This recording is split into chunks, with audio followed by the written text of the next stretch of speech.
Hello, Sarah. Hello, Tom. What would you like to discuss? I would like to discuss whether a hot dog is a sandwich. That sounds like an interesting topic. I would like to know more about it. Okay, let's start with the definition of a sandwich.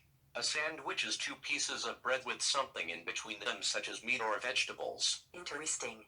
So if we look at the definition of a hot dog, I think it fits the description because it has two pieces of bread and meat in between them.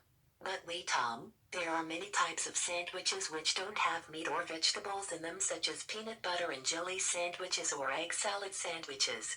So should we consider those types of sandwiches? Yes, Sarah, you're right, but I think that we can exclude those types from our discussion because they are not popular enough to be included on our list since they aren't considered as real sandwiches. For example, most people don't consider peanut butter and jelly sandwiches as real sandwiches because they are not very popular. What? Besides, I'm sure that no one considers an egg salad sandwich as a real sandwich either since it is not popular at all. Fair. Therefore, we can ignore those types when discussing whether a hot dog is a sandwich. Okay, Tom, let's agree that only traditional real type of sandwiches will be discussed here. Now that we've agreed on this, what makes a traditional real type of sandwich?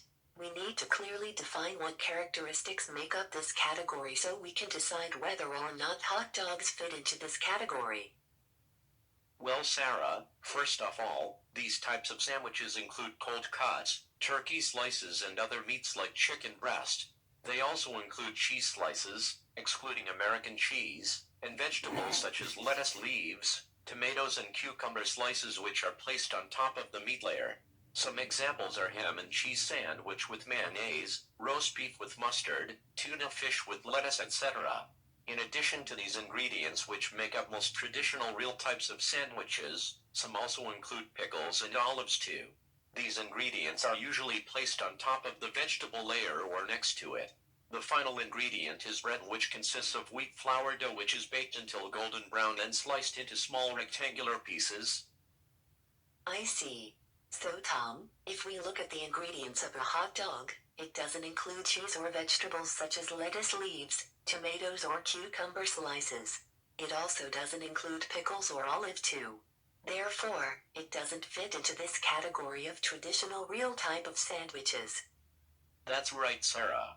If you compare the ingredients of a hot dog with those in traditional real type of sandwiches, you'll notice that there are big differences between them. For example, a hot dog has two pieces of bread but no meat in between them, while most traditional real types of sandwiches have meat in between the bread layers.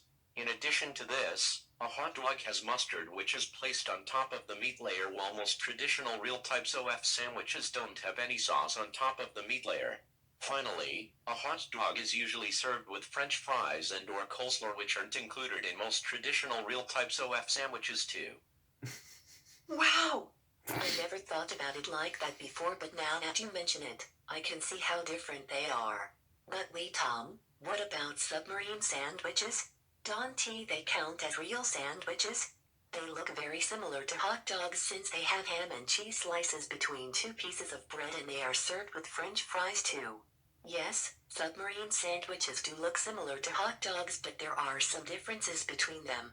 First of all, submarine sandwich includes cold cuts instead of just one kind of meat like ham only, like in a hot dog.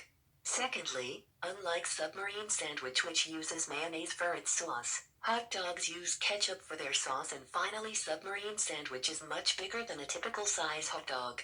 Therefore, I think that we can say that submarine sandwich isn't really similar to a typical size hot dog since they differ in so many ways, including their size and ingredients used.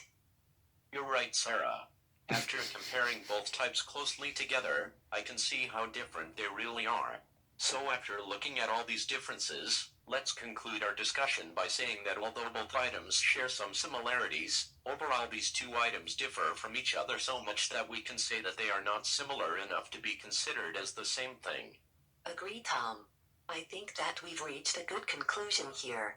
We should probably end our discussion here since it's getting late and I'm sure that you have homework to do. Yes, you're right, Sarah.